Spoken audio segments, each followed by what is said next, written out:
Spurs have been busy, Jules. Matheus Fernandes, who I like a lot, you a little less. No, I do too, but not for that much.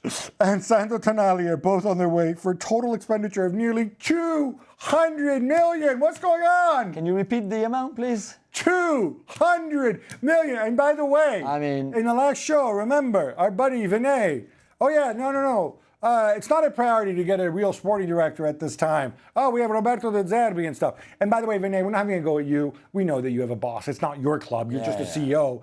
I am sure if he was in charge of everything, I'm 100% certain, he would have a real sporting director. Because you know what? This is getting taken for a freaking ride.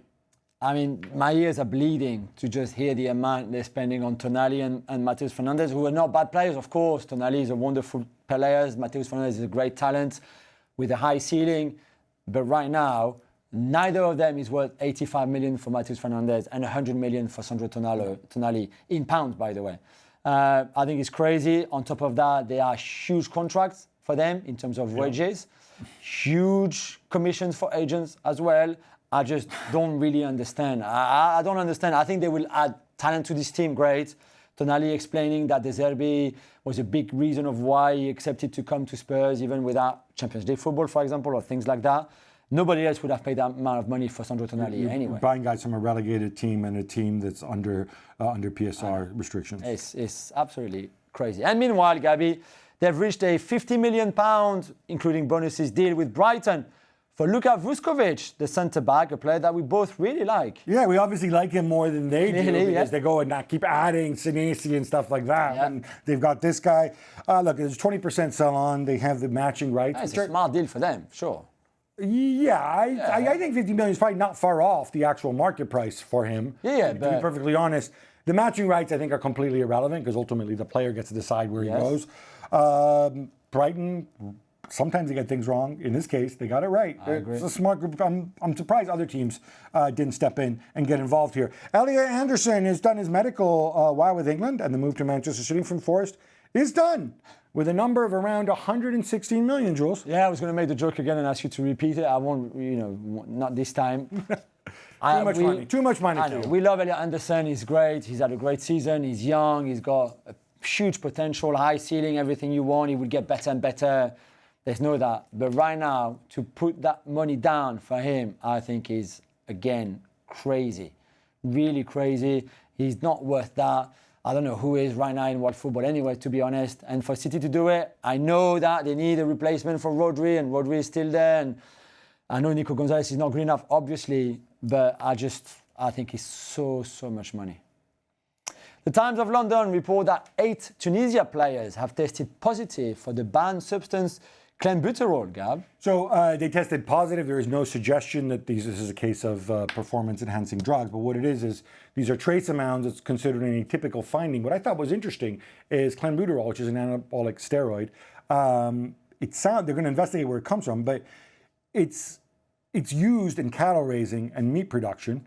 It's illegal to use it, but in Mexico it can happen. Sometimes that's where they were based. And the thinking is they maybe had a bit too many barbecues while they were there. Too much meat. And not that it helped them on the pitch. Nope. So it's just a sense that, and this has happened before in Mexico in the 17 World Cup, more than 100 players tested positive. So really important. Put in context. If you eat red meat, make sure there's no clenbuterol in it. Nathaniel Brown from Eintracht Frankfurt to Bayern Munich is a done deal, Jules. 5-year deal, contract 55 million. What does this mean for Alphonso Davies? It's not great news to start with, or at least, they've got 2 left backs now instead of just 1. And when Davies was injured, which was a lot last season, then they had to play Stanisic at left back or Leimer at left back, that kind of stuff. At least now you've got 2 really good left back in your squad. It's a lot of money if Nathaniel Brown becomes a backup, but you also just gave not that long ago Alphonso Davies a huge new deal. So you've got those 2 players there, unless you want to play Alphonso a bit as a winger, which is, I guess, possible, or do something else with Nathaniel Brown, for example, like an inverted fullback, something like that. You make it work. I think it's great for company. In the last few days, they signed Saibari, which I think fits their team so well.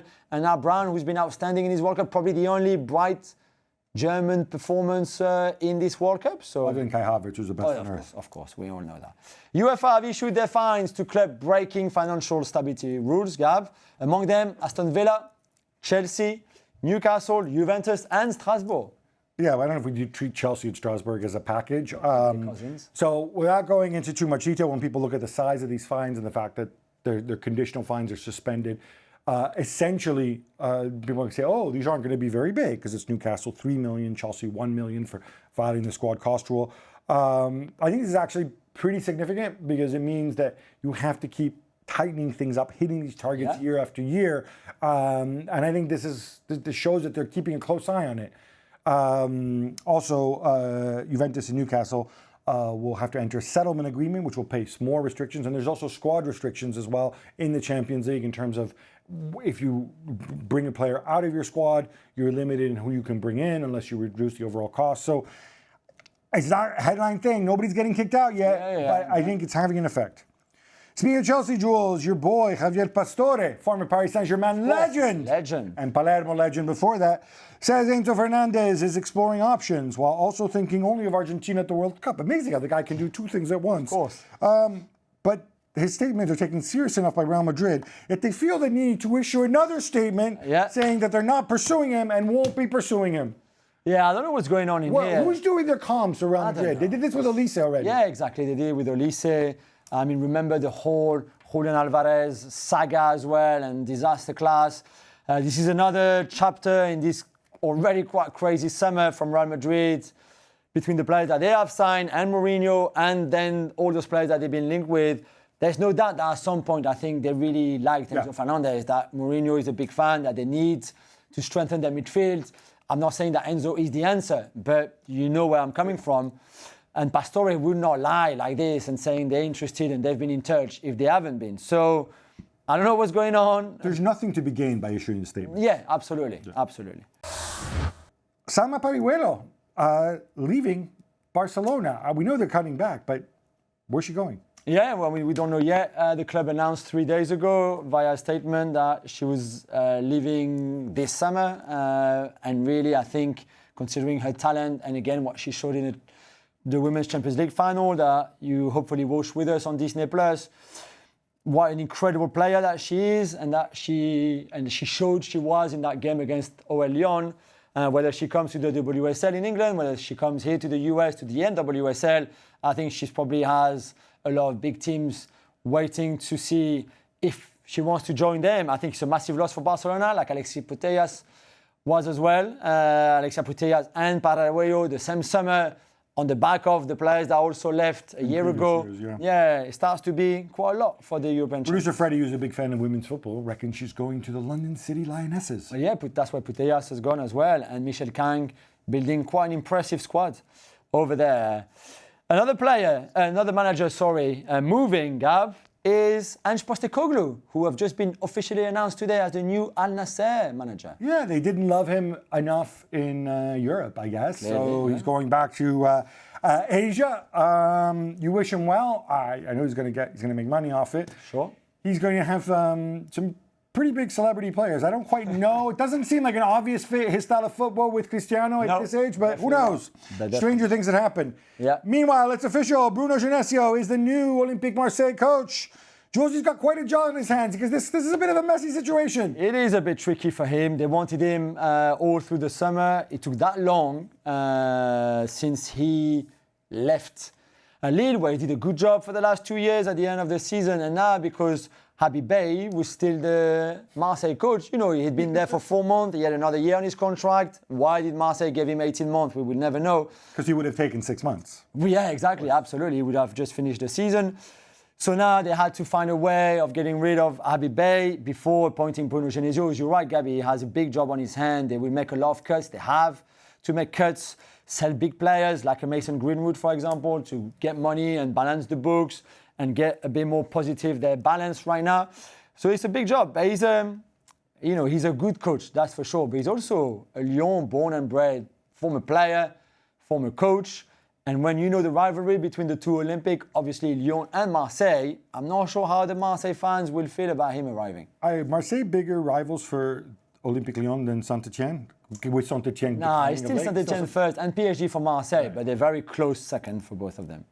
André-Marc ter Stegen is on the verge of completing a move to Ajax. Gab, this is big for both Ajax and Barcelona. Or even Marc-Andre ter Stegen, as his friends call him. This is huge for Barcelona. He's been willing to restructure his contract. They owed him a lot of money. He had a lot of deferred wages from previous years. I wish him well. He was one of my favorite goalkeepers in the world, despite being German. Yeah. One of my favorite people as well. Injuries have caught up with him, and it's a good place to restart, I think, at Ajax. Georgia Stanway has joined Arsenal as a free agent. Jules, back in the Women's Super League. Yeah, I think that's a really smart signing from Arsenal. Really good in that midfield. She will bring so much energy. That means also you can probably push. You'll have Kim Little over there with Mariona, and you can push Mariona a bit higher up and have Stanway and Kim Little in that midfield too if you want. I think that gives you a lot of options for Rennes Legers. I think this is a great move, especially as a free agent.